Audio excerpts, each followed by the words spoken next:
Let's welcome back here sa Star Magic Spotlight PressCon, JM Ibarra! Hello, magandang araw at magandang hapon po sa mga online viewers natin dyan. JM, welcome back. Naalala mo pa last time na nandito ka?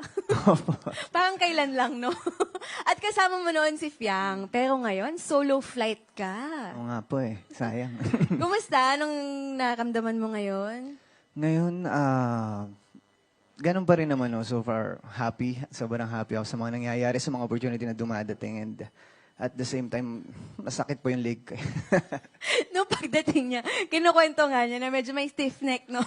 Paggising, nangyayari naman talaga yan, lalo na pag galing sa pagod, oo. So, JM, last time na nandito ka, ang pinopromote nyo ni Fiang ay yung FanCon, di ba? So, yun yung, syempre, kasama mo pa yung PBB housemates. Pero ngayon, you are slowly starting to make a name for yourself as an actor. So, gusto namin malaman, kasi ngayon, meron kang I Want series, yung Ghosting, congratulations, by the way. Yes. At ito nga, bibida ka pa sa Cinemalaya. So, paano ba nagsimula yung journey mo bilang artista? Kasi syempre nakilala ka namin as a housemate. So ngayon, isa ka ng aktor. Ako po noon, since pumasok po ako ng PBB, hindi pa talaga sa akin malinaw kung anong gusto kong gawin paglabas ko ng bahay. So, parang expected ko noon. After ko ng PBB, wala na. Balik na tayo sa probinsya, ganun. And then, ayun, hanggang sa marami nag-encourage sa akin. And isa na rin dyan si Fiang na bakit hindi ko i-showcase kung anong kaya kong gawin. And dun ko napagpasyahan na parang gusto kong explore yung pag-arte. No? And ayun, agad ko naman minahal kasi yun lang naman yung sekreto din. Pag mahal mo yung ginagawa mo, may magandang resulta na darating. So, minahal ko lang yung ginagawa ko and then, eto na po.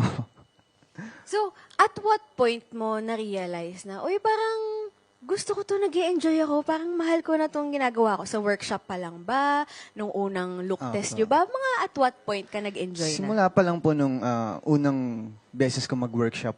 Workshop pa lang? Sa Pampanga nun Parang Meissner po siya ng crash course under po na FDCP. Doon ko na-realize na masaya pala. Masaya palang umakting, masaya umarte kahit alam mo yun, medyo magulo sa utak, masakit sa damdamin. Pero enjoy. Doon ko agad na-feel. So, doon ko na po siya pinili, kumbaga. Anong na-enjoy mo sa acting? Kasi yung iba, hirap sila dyan eh. So, it's nice to hear na ikaw, na-enjoy mo siya kahit na sabi mo nga, mahirap. Pero sa'yo, na-enjoy mo yung ganun. Ako, na-feel ko lang po every time na lumalabas ako sa mismong ako. Kapag may character na ibe-breakdown ako or may character na ipoportray ako, ang sarap sa feeling na parang pumasok ka sa mundo nila, ganun. Kakalimutan ko muna tong si JM and then ako muna to si Wilberto, si Max, ayan si James. So, doon ko na-enjoy na ang lawak pala, no? Parang ang lawak din pala ng mundo kung ganun. Hindi lang sa sarili kong pananaw umiikot yung mundo. So, na-enjoy ko sobra. Enjoy mo maging ibang tao, malaman yung buhay nila. At ang layo na talaga nito sa dati mong buhay na magiging piloto ka nga dapat, gano'n. Tapos ngayon, sobrang ibang mundo nga. So, excited kami makita yung mga iba pang character na ibibigay mo sa amin. Yes, at maraming katanungan ang ating friends from the media sa'yo ngayon. So, simulan na natin yung mga tanong nila. Let's open the floor for their questions. Okay, unang question natin ay from G. Trilliana of Malaya Business Insight. Babasahin ko yung tanong niya. Congratulations on Ghosting! Okay, congratulations. Yes, again, mapapanood niyo po yun sa I Want. May line doon. Third eye ang binuksan natin, hindi puso mo. Ikaw, ano ang nabuksan sa'yo while working on Ghosting?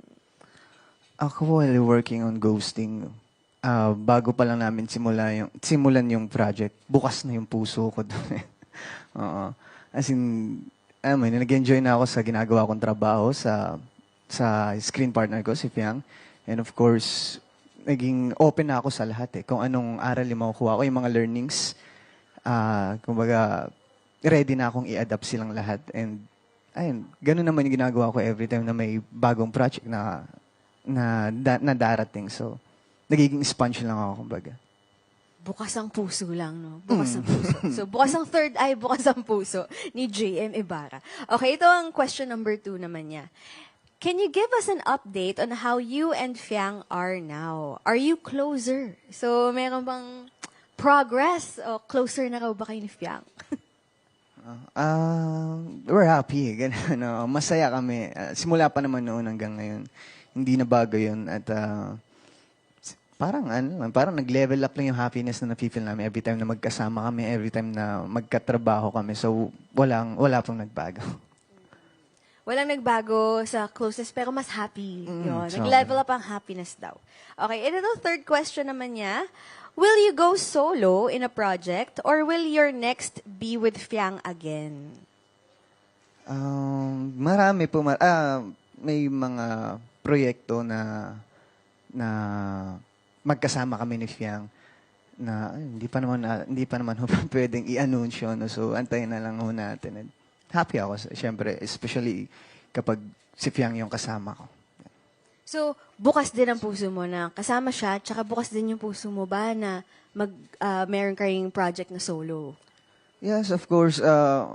Kapares naman ho kami na kasama sa vision namin yun as an actor kasi hindi naman kami mag-go-grow as an actor if yung mga proyekto na gagawin namin is bilang love team lang. So, gusto namin ma-explore hanggat kaya namin, hanggat nandito pa kami sa industriya. Gusto namin ma-explore yung pag-arte, yung mismong kapag niliblan ka as an actor. So, hindi lang siguro yun iikot sa love team. So, kasama yun sa vision namin. Oo, tama. Lagi natin naririnig yan sa mga love team, no? Yung growth. Yun talaga yung hinahangad ng lahat. Ang importante dyan, you grow together, not Yes. grow apart. Diba? Yun yung gusto natin makita. Okay, ito naman ay question from Neil Ramos of Tempo. Could you tell us a bit about your experience shooting Child Number 82? Okay, so yun. Punta naman tayo sa Cinemalaya. Sige, pwede bang kwentuhan mo kami dyan? Ako po dito, since ito yung pinaka naging unang project ko as an actor, of course, hindi pa po ako ganun ka-confident sa knowledge na alam ko sa pag-arte. So dumating ako ng set, syempre may pressure po, may kaba. And ang nakakatuwa lang po dito is yung buong production team, si Direk, at ibang producers, and yung ibang co-actors ko na rin po. Lahat sila guided. Ako simula una talaga.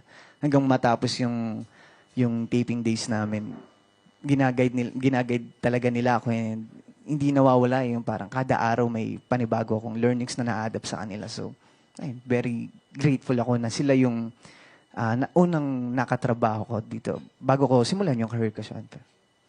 So, alam namin na upcoming pa lang itong Cinemalaya entry na ito. So, you can't spoil too much. Pero ano yung pwede mo nang ikwento sa ating viewers ngayon tungkol dito sa movie na to? Well, it's it's a social issue. So, maraming makaka-relate dito na Pilipino. May patungkol dito sa family issue, ganun. And I think kumahappy din siya sa current issue ngayon eh. Kasi si Max yung pinortray ko dito eh. Isa siyang illegitimate child ng isang kilalang individual na si Boy Cana. So technically, isa siyang unacknowledged Nepo baby. Ganun. Oh, Nepo baby. Oo. Okay. So, ang tanong, ano nga ba mangyayari sa pelikulang to? Mabubulag ba siya sa mga luxury goods na ihahain sa kanya o malilinawan siya sa mga katotohanan na nasasambulat sa kanya habang nilalakbay niya yung sa pagkakakilala ng kanyang ama. So, abangan niyo po, of course.